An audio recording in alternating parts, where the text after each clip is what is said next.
एगो माई बाड़ी है दे 5 गो बेटा के गुजारा करा सकेली, लेकिन 5 गो बेटा एगो महतारी के गुजारा ना करा सकेले। बबुआ के शादी विवाह हो गइल बा, मेहरारू के जंजाल में पड़ के माई के मारत रे गोरियावत रे, तो माई कहतारी माई के दवाई खातिर पैसा नहीं खे खूला, मैं हरी के खाए लाया बेला रसगुल्ला। तो नमस्कार प्रणाम, हमारा साथ में वायरल स्टार एवरा ब्रिजेश हलचल जी बानी। यहाँ के एगो सामाजिक गाना गावे जा रहल बानी, जौन एगो माँ आ एगो बेटा के प्यार के लेकर के बा। तो आई सीधे यहाँ से गाना सुनल जाओ कि कौन गाना बा जौन यहाँ के लगातार वायरल हो रहल बा।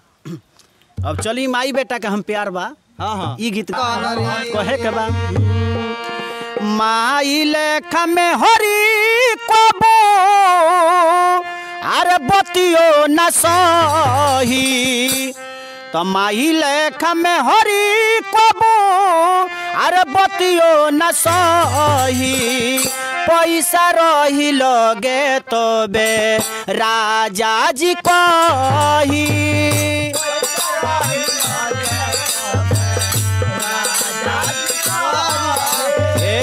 माई लेखा में हरी कबो बतियो न सही, पैसा रही लगे तो बे राजा जी कही।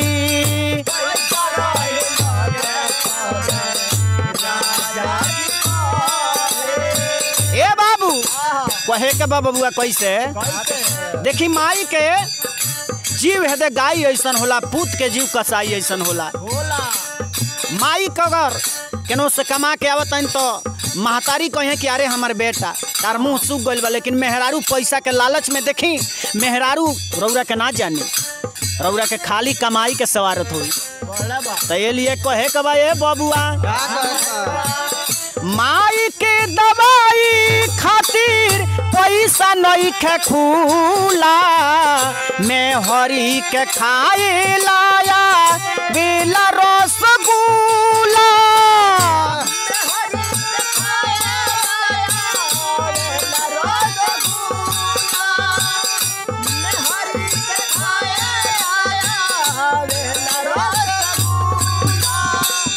माई के दवाई खातिर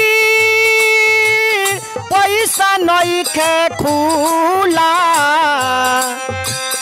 मैं हरी के खाए लाया वेला रसगुल्ला।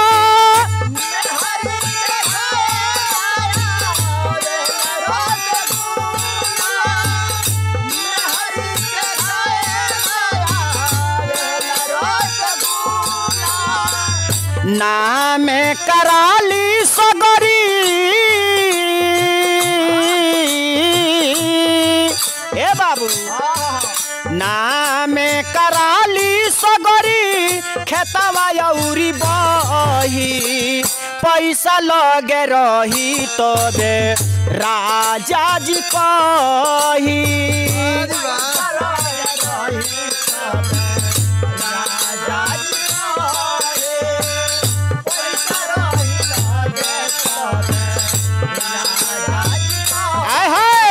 और कहे के का बा, ओई बा कमा के माई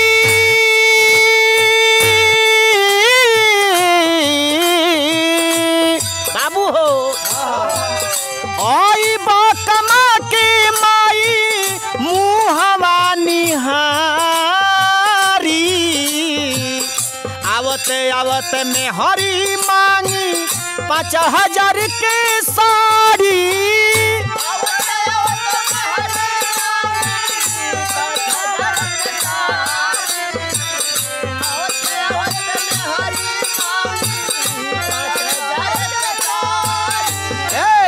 हम हूँ जे बतिया